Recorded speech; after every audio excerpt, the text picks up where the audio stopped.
All right, I think we'll go ahead and get started.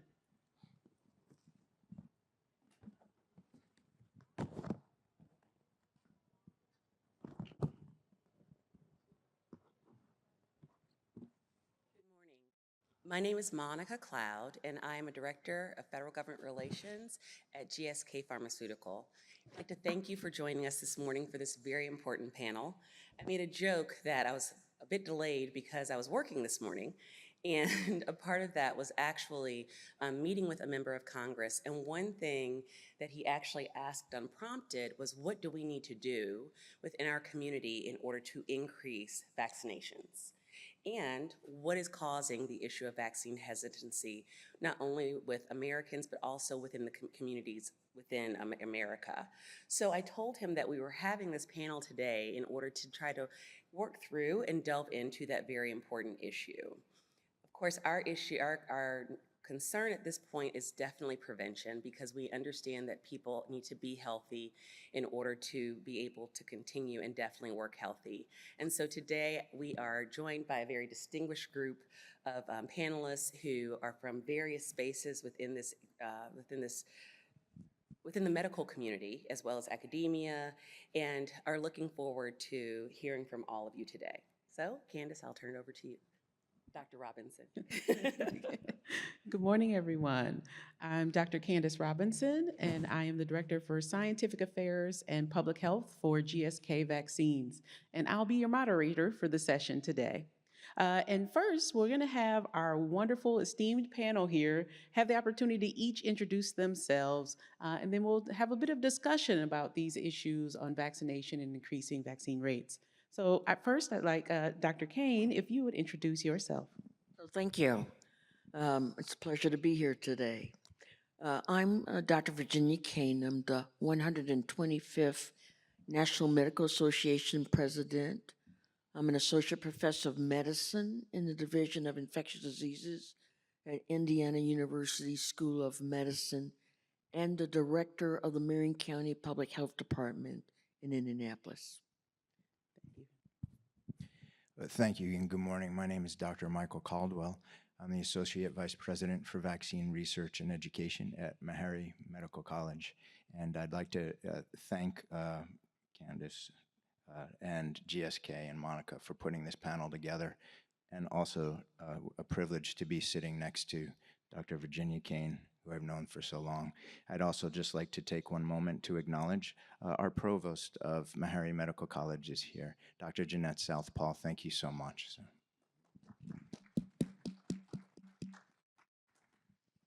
Hello, everyone. My name is Florence Momplaiser. I am an associate professor in the Division of Infectious Diseases at the University of Pennsylvania. I also serve as Vice Chief for Diversity, Equity, and Inclusion, and relevant to our discussion today, help to co-lead a lot of the clinical trial efforts within the University of Pennsylvania for COVID-19 vaccines. Good morning, and thank you so much for doing this. Thank you to the panel for joining. This is a wonderful opportunity and a very important topic. I'm Dr. Jeffrey Sterling. I'm an emergency physician by training. I'm also a public health professional and a serial entrepreneur. I'm an implementationalist, and many of the things that we'll be discussing in my various organizations are in the practice of actually making those things happen in communities that are disadvantaged around the world. I am president and CEO of several companies, as I mentioned, but the one that's important and relevant to this conversation is Simcoe, which is America's first managed preventive care organization. And I look forward to having a conversation in the context of what we're discussing today on what exactly that means and how it impacts what the future of healthcare in this country will look like. Thank you so much. You know, I think this conversation is very timely, and recognizing the important role that vaccines play in disease prevention, in healthy aging, and kind of all of these things. We've seen statistics from the Centers for Disease Control and Prevention that only 22% of US adults are up to date on the recommended vaccines. And, we've seen issues with access to vaccines, healthcare access, but we've also seen issues of a proliferation of misinformation and disinformation targeting the community as well. So, Dr. Caine, I'm going to start with you. How, with all of these barriers that we sometimes face, how can we ensure equitable access to vaccines and healthcare for marginalized communities, and particularly the Black community? Well, I think that we have to have the necessary resources in order to reach our under-resourced communities. And by that, for example, we have a wonderful federal program called Vaccine for Children that does an incredible job. So if you have no insurance or you're underinsured, they partner the state and local health departments with providers out there in the community serving these clients with free vaccines in order to distribute to their patients. But we don't have a similar program, vaccine for adults, that we were hoping to implement, but that didn't happen. But we have to get those resources. And just take COVID-19 now. We were providing free COVID vaccine for everyone, but now it has been commercialized. And so if you don't have the money, or heaven forbid, you may be homeless, which is a critical problem for the Black community, how are they able to resource those vaccines? So it's important that we have critical partners out in the community. And we got to remember, it's not about getting the clients to come to us. We have to figure out how to go to them in these under-resourced areas to make it easy for them to access this vaccine.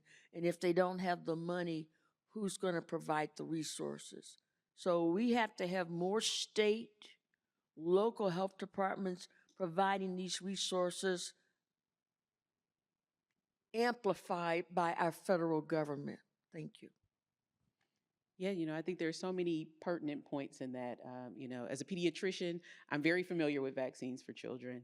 And as a former public health practitioner, once a public health practitioner, always a public health practitioner.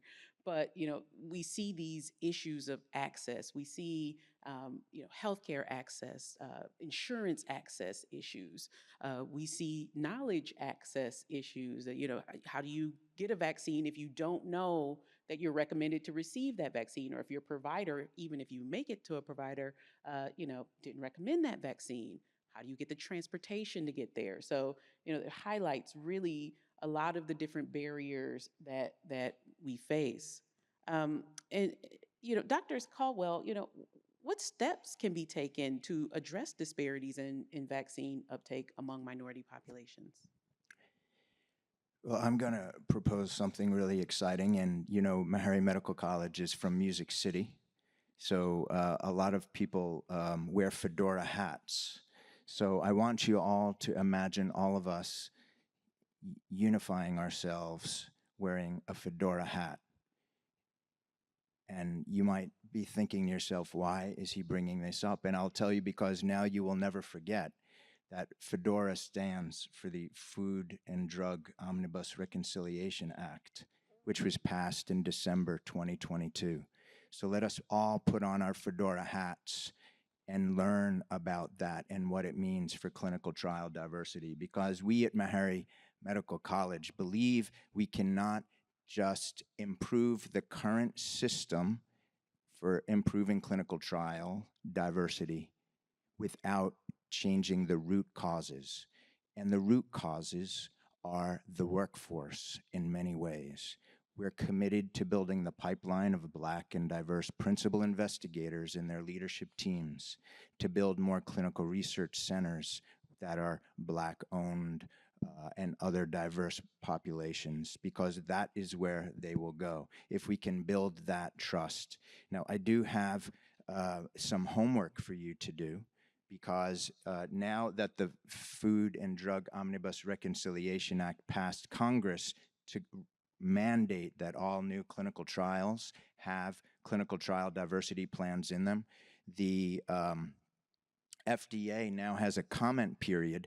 So I hope that the NMA and all of us can let everyone know, just like we're energized to register people to vote, let people know that by September 26th, it's coming up very quickly, that you have the opportunity to submit comments for this new draft guidance that was put out by the FDA in June of 24 about how to implement clinical trial diversity. It's a new day, it's a new opportunity, and it doesn't require companies, those doing clinical trials, specifics. It says the types of things it should be in there based upon the drug you're testing, the population affected, et cetera. So it's sort of a blank canvas. And one of the things that I wish were in there were that we could add more focus on the workforce.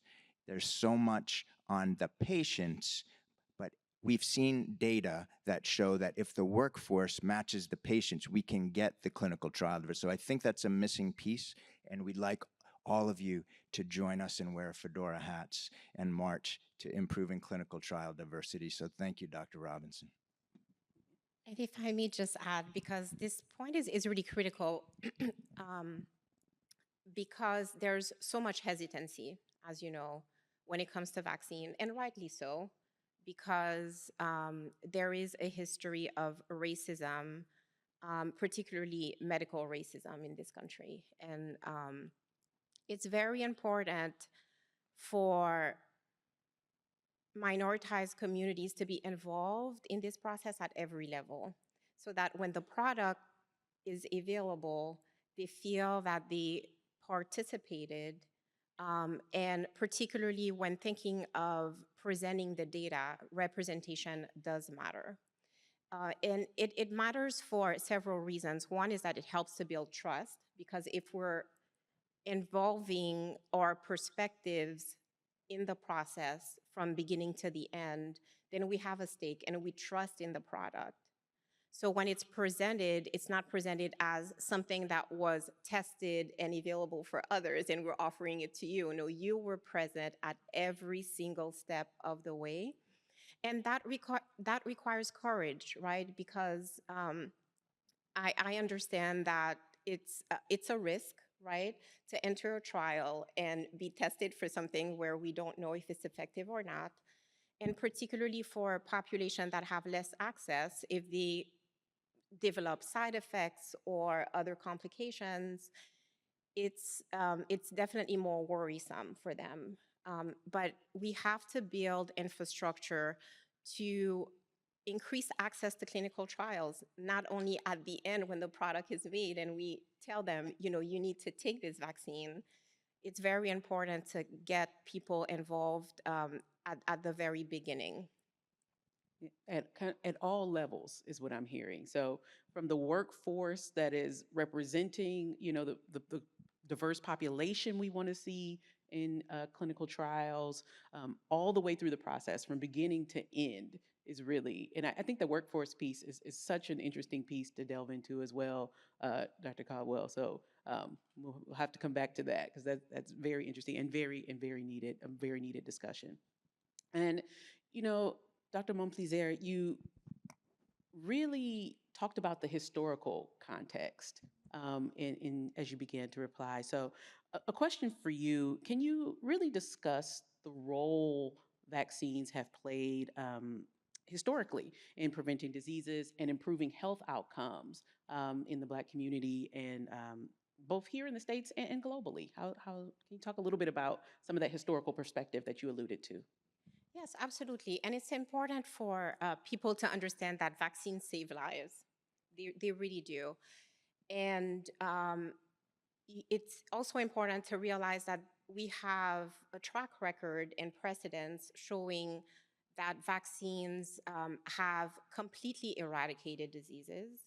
And smallpox is the great example, where smallpox is a viral infection that causes respiratory illness, but also a rash that can be pretty debilitating, but it can also be very deadly and is very contagious.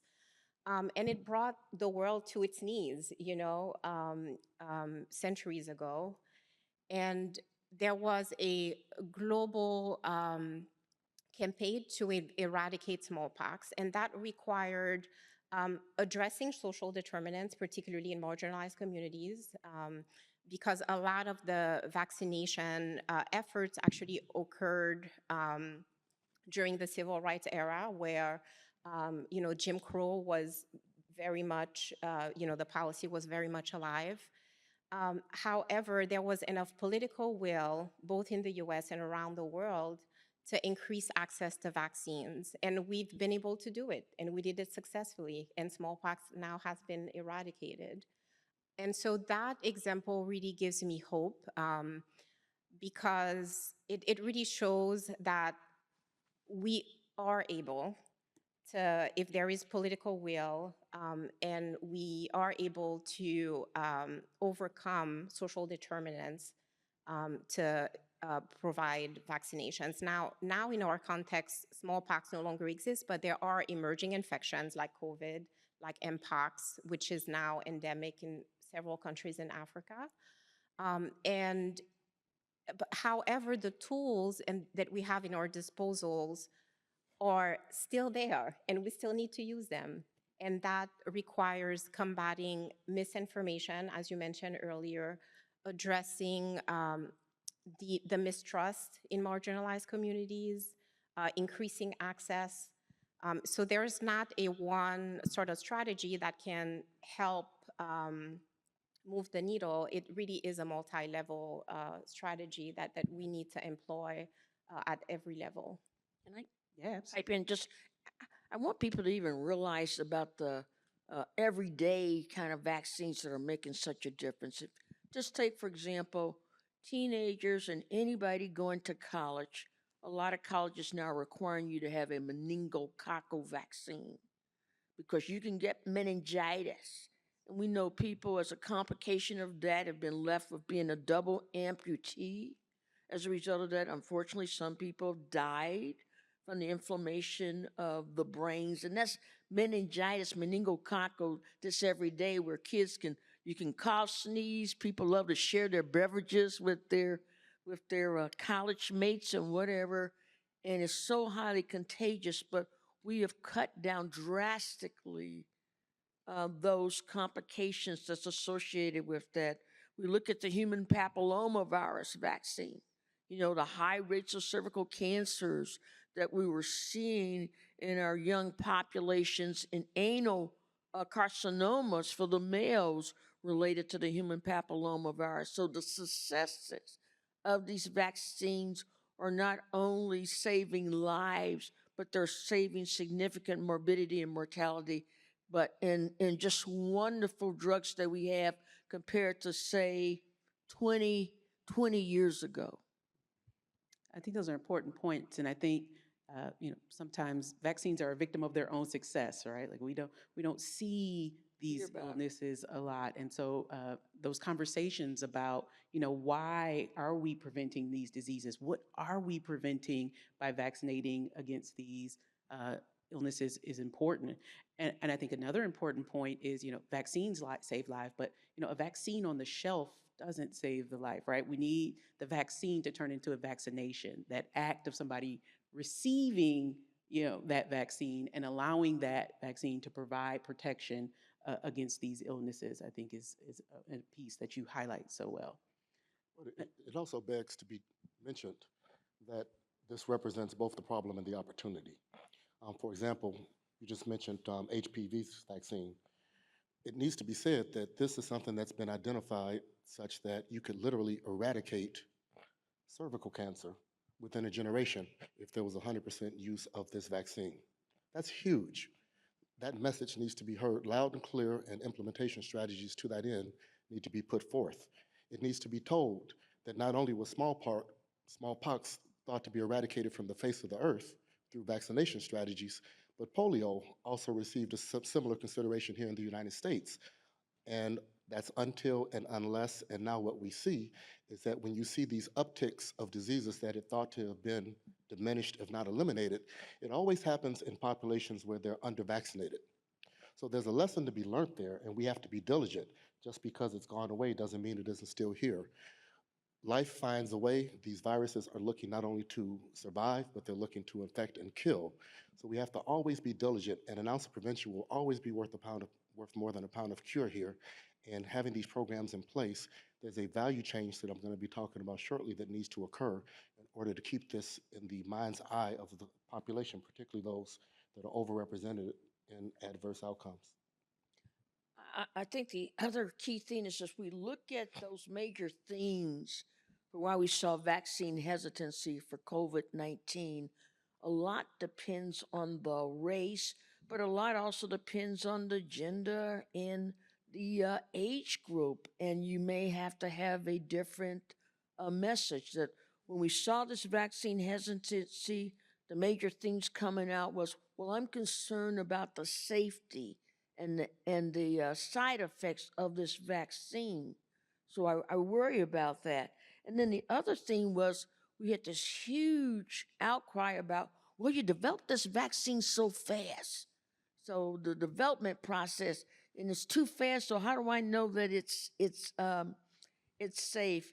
And if you, for example, were Hispanic or Latino, a lot of times if you were a new immigrant to this country, say from Nicaragua, Honduras, Colombia, they didn't have a past history of doing vaccinations for their children's in those countries. So coming here, that's sort of like a new theme for them and having the understanding and education related to that. But if I was Latino and I'm setting an appointment for them, some of them, even though they were here in this country legally, still had concerns that from immigration status, you're going to kick me out of the country. I'm concerned about that.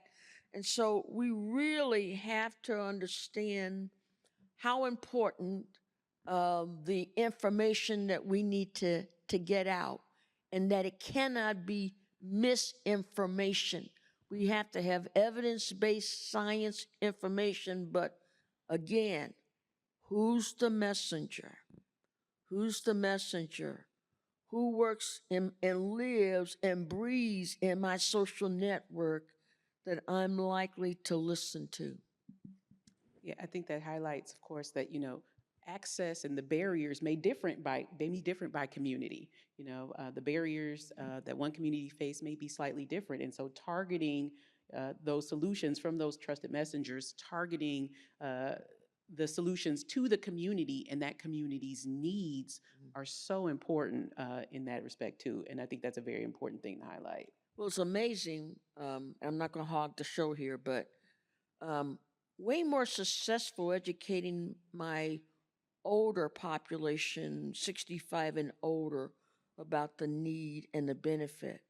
But when I was talking to, let's just say, a young African American male who's young adult or he's a teenager and saying the need for this vaccine, a lot of them would always respond to me, well, I'm healthy. I work out in the gym. I never get sick. So there's no need for me to take this vaccine. And so it's hard, how do you make it compelling to them? And so the reason I say to them, and I said, well, listen, have you ever been to maybe a bar? When someone is offering you this new drink you've never heard about, and it's free. Would you test it or would you try it out? Yeah, I tested and tried out. So what is the difference related to a vaccine? You don't know anything about this new alcohol drug, okay? You don't know its history, whether it's been tested or not. But in that setting, you don't have a problem taking it. But now when it comes to a vaccine, you have a issue with this. But I have to tell them a lot of times, it's not about you.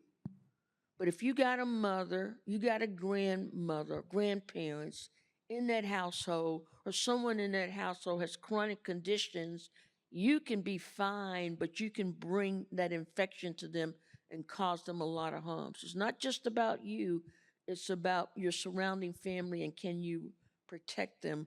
But a lot of folks didn't know about long COVID and that they could be susceptible to long COVID and its complications even when they don't appear to be very sick. Yes, please. Go ahead. Yeah, and if I may add to the theme of having a trusted messenger is really important. Um, Based on the literature, we know that a recommendation from a physician is actually one of the most effective ways to increase vaccination uptake.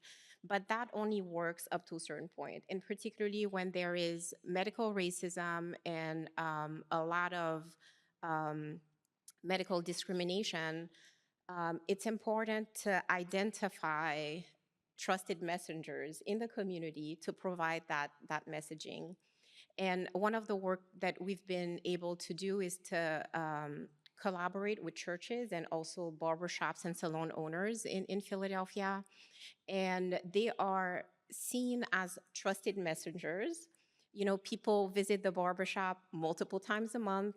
They spend hours, you know, doing their hair, having candid conversations about family, community, work. And we spent countless hours providing education and support to the shops because at that point they wanted to stay open during the pandemic.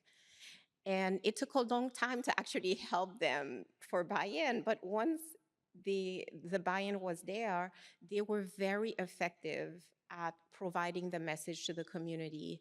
And to speak to the difference between generations, we also talked about the hesitancy among young folks. And even one of the salon owners said, even for me, I'm not the best messenger. It has to be another young person. And so they went and created TikTok videos. And, you know, we have Hip-hop, to huh? learn how Rap, to speak the rap language. videos. Right. So I wanted to offer that perspective. No, I think that's a very important perspective. And, I was in a health department, working in a health department during the pandemic, and some of the things that we did as well, those local community events and, bringing in the local community messengers, trusted messengers from the community is very important. And I think, the pandemic brought vaccines back into focus, but there were a lot of other things happening during the pandemic as well, lots of other measures. And Dr. Sterling, let's start with you on this question. What is the difference in the role vaccines played in the COVID-19 pandemic to kind of support the other preventative health measures? And, how did the pandemic kind of bring a focus back to vaccines as well? I want to kind of recast the conversation in the context of your question because that gets at all of this. Everybody on the panel, and I'd be willing to bet everyone in the audience, actually represents a pretty outstanding organization that actually has impact. The system just isn't designed to fix this challenge. Okay, we have a system that isn't based on the production of healthcare outcomes. We have a system that is a healthcare industry that is about the exchange of commerce and produces healthcare outcomes as a side effect. Now, what does that mean as a byproduct of the exchange of commerce? What exactly does that mean? That means that as a public health measure, whenever initiatives are going to be put in place, the prevailing consideration is always going to be what happens to the greater good. And if you are a managed care organization, you are always looking as a for-profit consideration how to optimize what it is you're doing. That necessarily creates the types of healthcare disparities that our communities are afflicted by. And so many of the conversations that we have around these things thus become some version of whack-a-mole. You identify a problem, you try to fix it, but the system itself is structurally not designed to produce optimal outcomes. So when you engage in a conversation like this, you have to say, okay, how can we do something that is culturally sensitive, culturally specific? How do we know that the public health data is clear that solutions are best produced when they're delivered by individuals that are culturally sensitive and culturally specific? Trusted messengers are absolutely fantastic, but there really are two options that are going to get at the type of solution that you want to have here. One is either to have a universal healthcare system where everybody's needs are individualized and addressed. Those conversations aren't happening in America these days. And the second option really is to empower the community and individuals to become better stewards of their own healthcare. We need a generational project by which we transform people to care about these things. Your question is entirely apropos here because in the South, people talk about but freedom. That's why there was no vaccine implementation at the rates in which you wanted to see. It is culturally against their ethos to engage in a conversation about best practice. They want the freedom to make decisions about how to live their lives, how to engage in risk, how not to engage in risk. So that is why your question is beautiful. how do vaccines fit into the overall conversation? So as an emergency physician, I'm willing to bet that I took care of over 1,000 people that were inflicted with COVID. Never caught it myself, and people were always fascinated by, well, how does that happen? Well, the truth of the matter is that there are other things. The vaccines are a beautiful part of a tasty breakfast, to coin a phrase, right? If you learn how to operate with people from a distance of 6 feet, roughly, and we know that the virus doesn't spew any further than that, then statistically it's impossible for you to even catch it. So, vaccines represent what we call a secondary preventive measure. There's primary, secondary, and tertiary. Primary is just not putting yourself in a position to where you even get exposed to the types of diseases that we're talking about. And that's what we were always talking about with hand washing, wearing a mask, distancing yourselves, those types of things. Vaccines, all of this is about reducing risk. And the more that we can engage as trusted messengers to transform a community moving forward generationally to where they have a greater stake in their own healthcare, they will then see the value in obtaining vaccines on their own. They won't wait for a physician to have to tell them. They will realize that, oh my God, it's been 2 years since I've been vaccinated, and now there's a new uptick this summer. There must be new strains. We can educate our population to that extent, but it has to be the boots on the ground citizenry that is ultimately going to value health. We have to be a community of health that values health and all that comes with it, because otherwise, all of the wonderful efforts that come, and they are simply phenomenal, not at all to shortchange the phenomenal things that happen with vaccines. I tell people all the time, as good as these things are at preventing you from getting them, they're even better at preventing you from dying from them. So in emergency medicine, Dr. Caine, we always say, don't let the side effect get in the way of you dealing with the life threat. So you don't know anybody that knows anybody that knows anybody that has died from a vaccine, but you know a lot of people in your family who have probably died from these diseases. So to that end, all I really emphasize and what our organization does, and we've done all the things that were mentioned, gone into communities, had vaccine programs, had education programs, matched people in communities to deliver culturally sensitive messages to where they appreciate, understand the value of the vaccines as a best practice, but also alter their mentality and their own ethos so that they now appreciate that you can stay ready so that you don't have to get ready. So I think this COVID-19 changed the landscape and transformed so many populations here.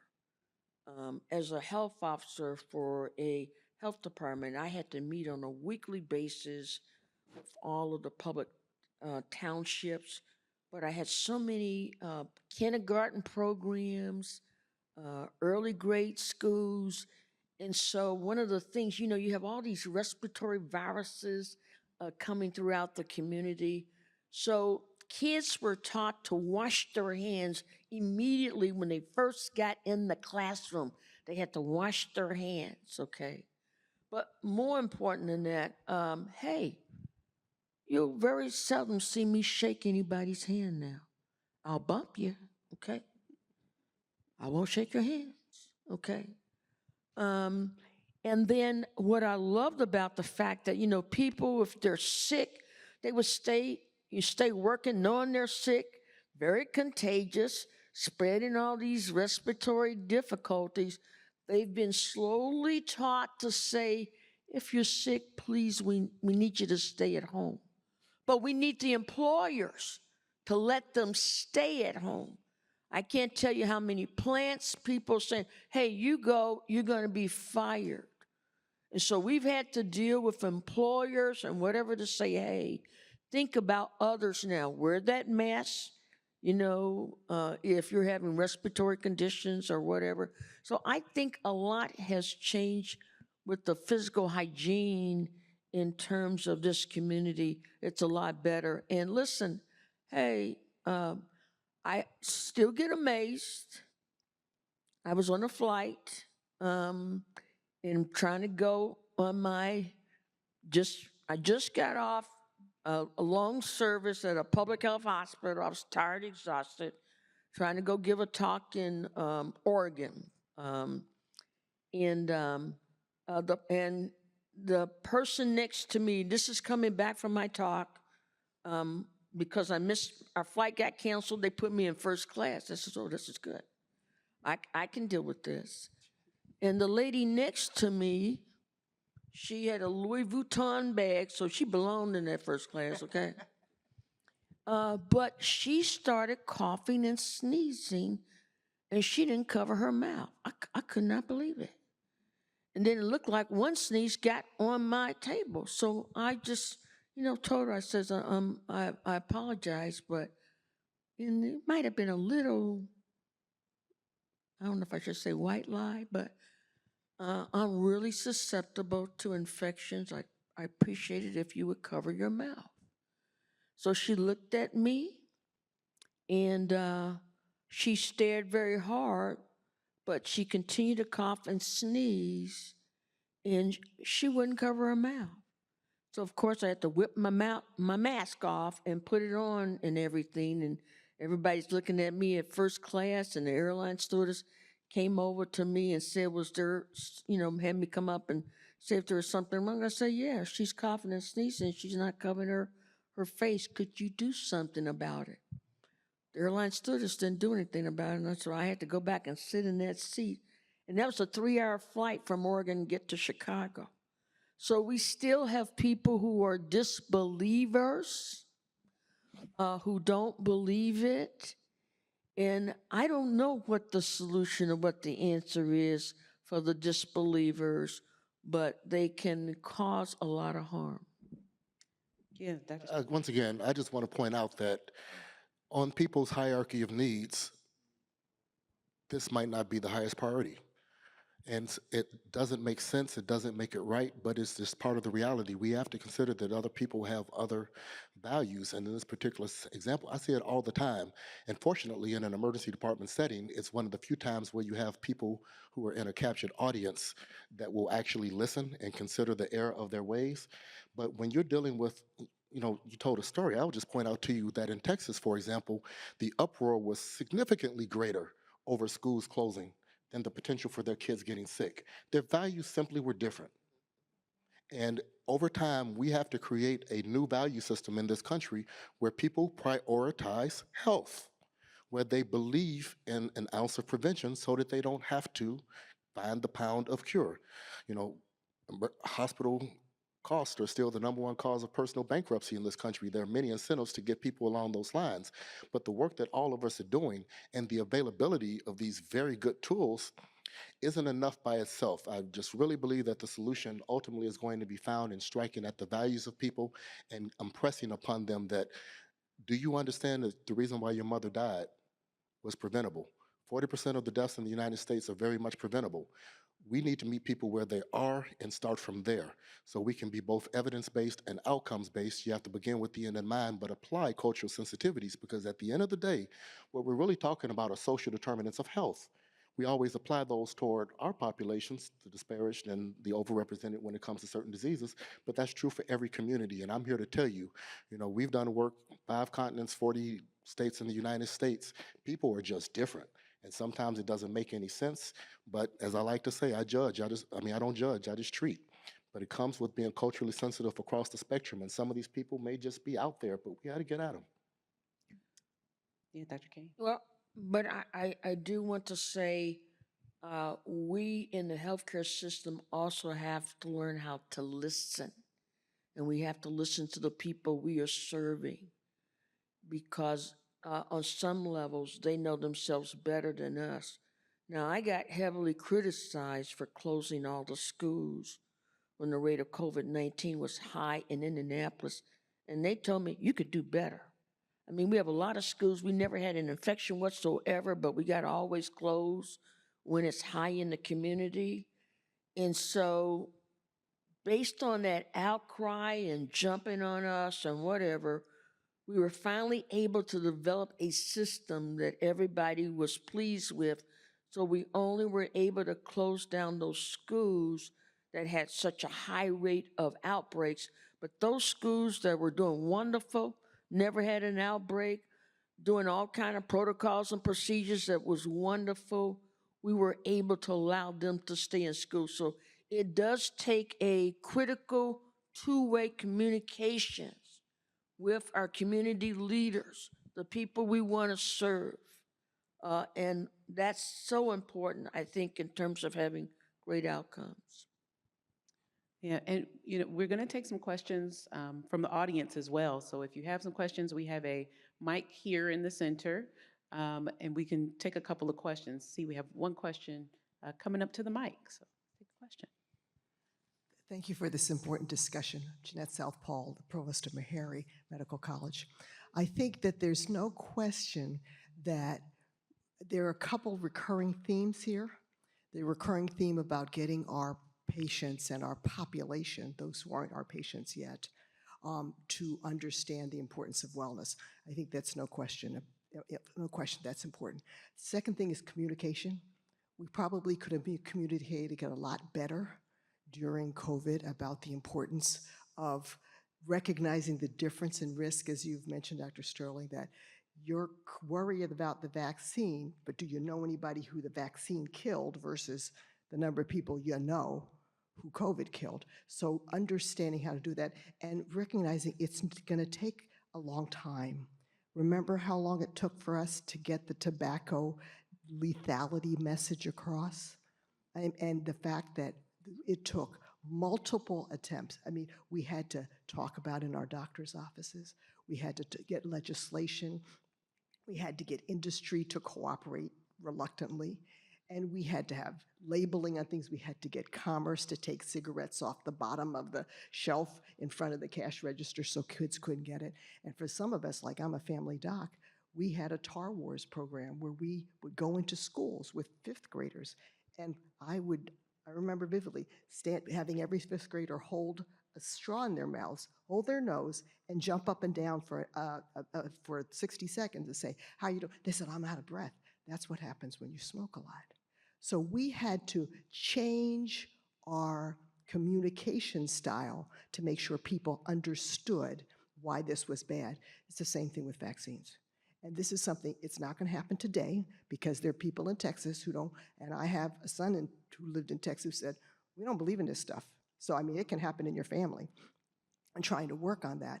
But I think there's a we're at a legislative meeting that we need to keep in mind. And that is that we have vaccines for children.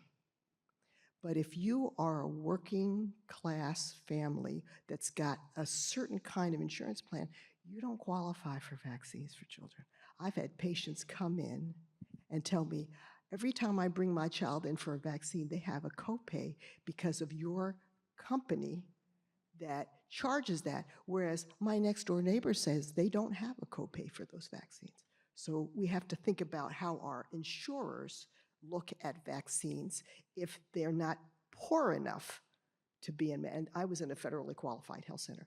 The other thing I think we have to keep in mind is that some of us boomers know what preventable diseases look like before vaccines. I remember doing pediatrics a long time ago, and I could do an LP on any baby with my eyes closed in the dark because we did so many, because meningitis was such a big deal. Then we got Haemophilus influenza vaccine, and we got meningitis vaccine and things.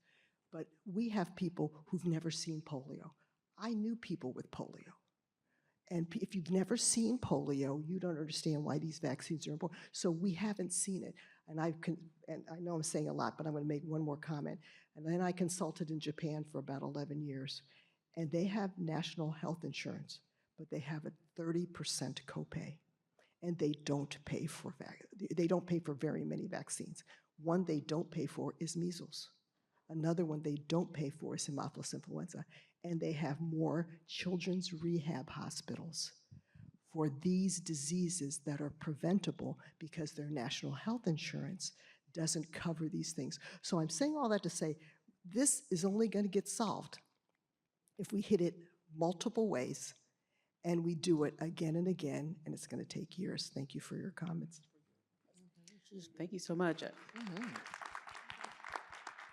I think there's so much in those comments. If you do have a question, please go to the mic and we can take additional questions as well. Hi. So I don't have a specific question, but I just wanted to say this was a great panel. I was energized.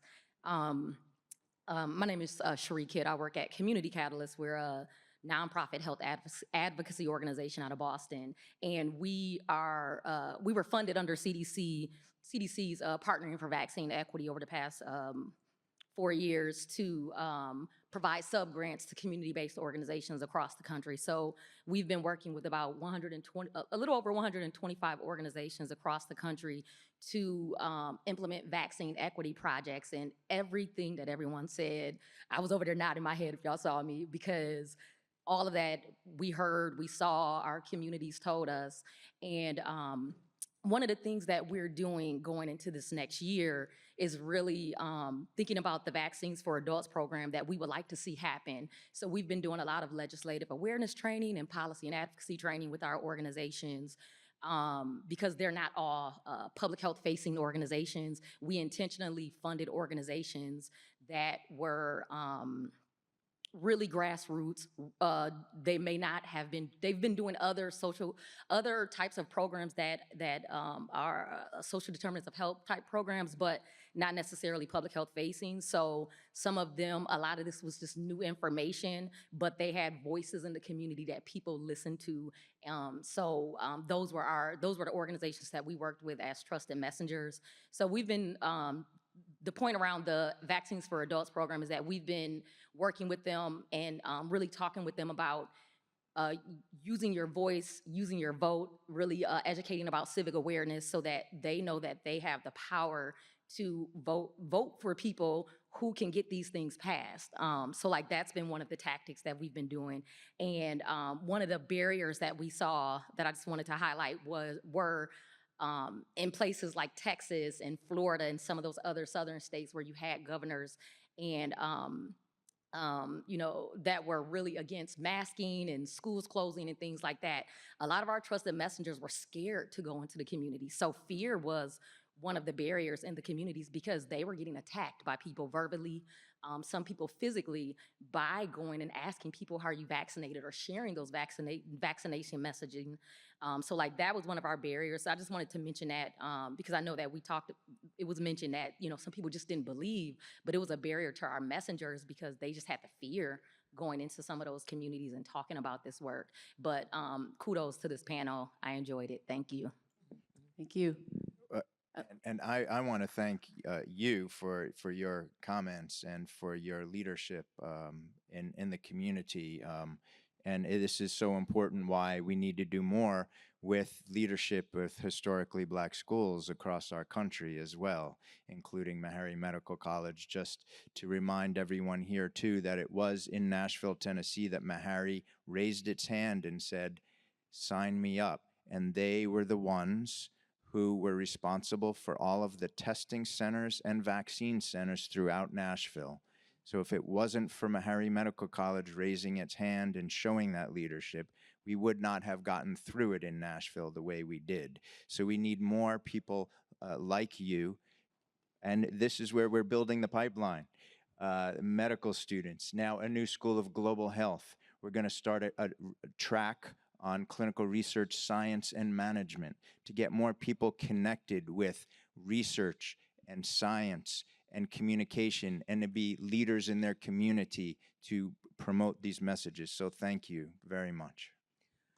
I think that one thing that's not, we need to emphasize more, we have some incredible investigators, scientists, physicians historically that have made achievements, but we don't always bring that message back out to our community. Everybody knows about if you get a gunshot wound and you're bleeding out, you might need what? A blood transfusion, right? Charles Drew revolutionized plasma for everybody. And that's just an incredible achievement. And we had a young Black female scientist at NIH that did a lot of the work with the Moderna vaccine. So we have to explain to people, we have people from our own communities, counts in upstate who helped do one of the first kidney transplants in our communities. Carson, who did the Siamese twin and did the separation. So I just think that we have to continue to educate our community that we're the ones that are also participating doing a lot of achievements in order to help protect ourselves, our children, our parents, our siblings, our relatives, our colleagues, and our friends. And I don't think we do that enough. Yeah.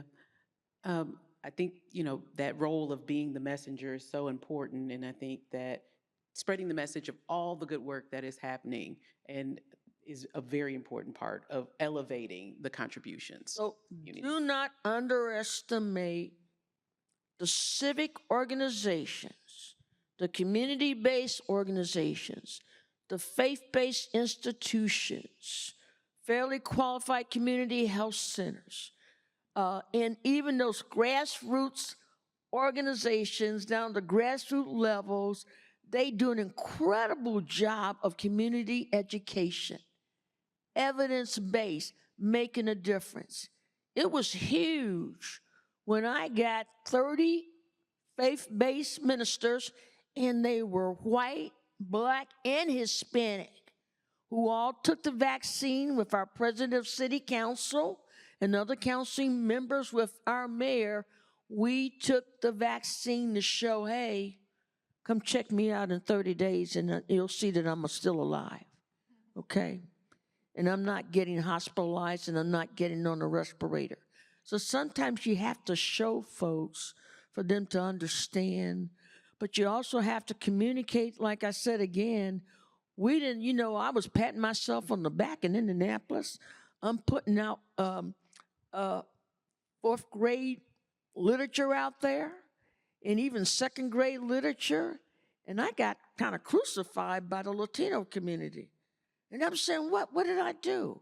Well, we have so many people have no literacy. They can't speak Spanish or read Spanish at all. And so unless you're communicating, engaging the community, you're not aware of these issues. And it's so critical for all of us to partner. Even industry needs to partner with us in terms of how can we improve enrollment in these clinical trials. And so the National Medical Association makes it clear if we're going to support something, we need to know that the diversity and the inclusion is there. We have a lot of sickle cell patients. We have a lot of HIV patients. They're immunocompromised. So are these products safe? And so we want to have assurances that we can go out there and be the true messenger saying and give the accurate information about the safety and the benefits. And I say to people, hey, this vaccine process you thought was too fast? Well, now, do you want to be, I'm in a Ford, okay? I have a 1986 car that I drive around, and I say, now, do you want the new version if you had the choice? The 2021 version, or do you want my 1986? And so sometimes progress is made, and, we can benefit from the newer things. I get better mileage, they tell me, with the 2021 gas than I'm getting in my 1986 Ford, okay? I think we have time for one more question at the mic, and then we'll close out with some thoughts from our panel. One more question. Hello, everyone. I just wanted to say this was an incredible panel. My name is Asia Mason. I'm from the American Kidney Fund. We actually have a booth downstairs in the exhibit hall, and we have a lot of people that come by. And I just wanted to get, your perspective about people that were once believers about the vaccine, but are now non-believers. We've actually had people come by our booth the past couple of days that have said, I believe because of the COVID-19 vaccine, my mother or father, their kidney disease progressed. Even though there's not really any data surrounding that, that's just kind of the only thing they can think of why maybe their family member was maintaining their kidney disease, and then after they got the vaccine, they progressed to a stage 4 end stage. So I just wanted to get your comments or perspective on really what it is that you can say to those people that, again, were believers, but now they're non-believers, even though there's not really any data surrounding some of their concerns. So I have a family member really close that has renal failure. And I think each case is going to be a little bit different depending on what the clinical circumstances and whatever. But clearly, there's been a lot of evidence to show that I think there's, with the only exception of the COVID-19 vaccine in young adults with possible some side effects of myocarditis, clearly there have been no studies to show no evidence whatsoever of progression of renal disease related to the vaccine.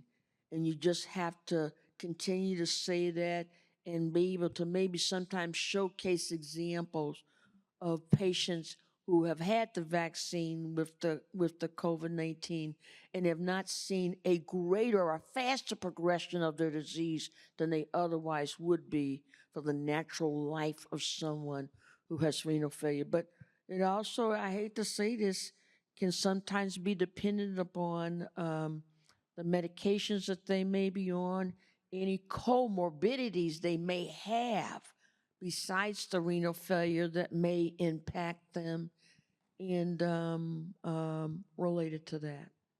Yep, Dr. Caldwell. Yeah, you're making me think so much of our belief system comes down to trying to just come up with an easy answer, to explain things that are painful, to explain things that are unexplainable. And if somebody can just latch on to an easy answer, it helps them cope with a situation that is very challenging and sometimes unbearable for them. So to us, it doesn't make sense. And that's okay for that person, for that moment, for that time, to give them, I guess, a little space to be able to handle whatever's going on in their life. And if they're latching onto it, what I would say is try to build the trust in an indirect way. Don't necessarily tackle that one thought, but to talk maybe about other issues, other ways, and then maybe circle back around to it again to let them know about the importance of science. Or sometimes it is just talk to them about how they're feeling, because then they'll come back around again. I think so much of what we've been dealing with, not only in vaccines, but in health and other issues, is just people's fear, people's being scared, and just wanting an easy answer. But one point that we've got to always remember, this was a new virus. We have never seen a virus like this, maybe similar to the Ebola, like this, and science evolves over time. So you're making recommendations based on the evidence that you have to date for that point. It doesn't stay stagnant. It doesn't remain the same. So as you learn more and more about the virus, the mutations that took place, and how things change, we've got to educate the public to have a better understanding of how science progresses. Thank you. And last comment to Dr. Momplaiser, then we'll. Yeah, so I think it's important when speaking to the person that you're referring to, not to be overbearing with the scientific facts, right? Because then you really lose them. And I think it's important first to take the time to listen to their story, listen to their, let them sort of express their grief and their trauma.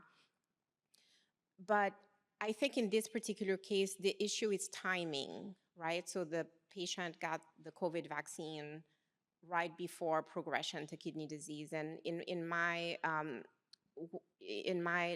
expertise in HIV, we see that sometimes when people have end-stage HIV, and that's what we call AIDS, and they start medication, but then they start developing a lot of complications, and they think that the complications are due to the medication, but they are not. It's really because the medication help the immune system to be more awake, and they start having more inflammation, right? So a lot of it is just explaining the process, but doing it in a very compassionate way, in order to, give them the space to process the information, but still providing the information to them. Well, I do want to take the time to thank all of our panelists. This has been a very robust discussion today. Thank you all for attending and remembering that we are all the trusted messengers in our own communities. So take forth, the information that was shared today and spread in your community. Thank you all.